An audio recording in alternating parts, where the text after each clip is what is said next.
нарисуваме портрет на една птица. Жак Превер. Най-напред нарисувайте клетка с открита вратичка. Нарисувайте после нещо хубаво, нещо просто, нещо красиво, нещо полезно за птицата.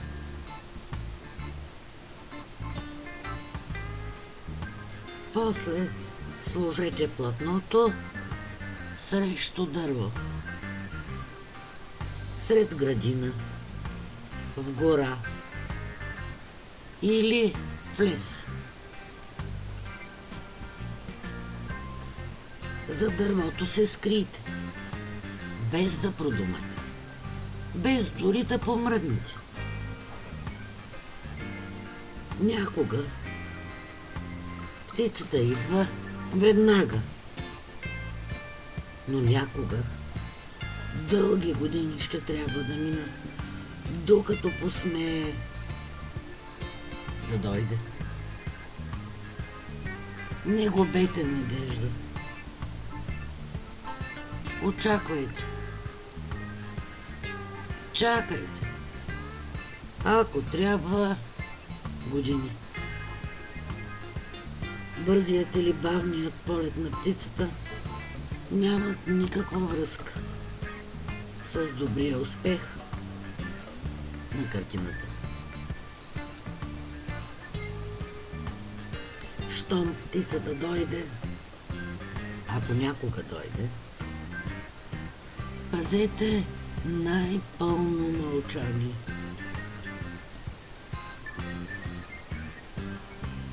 Чакайте тя да се вмътне в клетката. И когато е влязла, затворете леко вратичката с четка.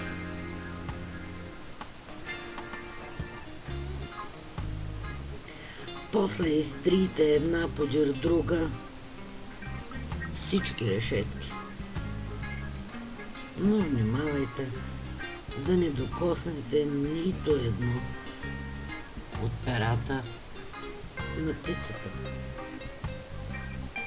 Нарисувайте после портрет на дървото. Изберете за птицата най-красивия клон. Нарисувайте също зелени листа, ветрове, слънчев прах, насекоми, които свирукат в тревите от летния зной. И очаквайте тя да запее. Ако тя не запее, това е лош знак. Знак, че е лоша картината. Ако запее, добре. Значи, можете да се подпишете. Изтръгнете тогава най-нежно едно от перата на птицата. И въгъла на картината напишете своето име. Жак Превер.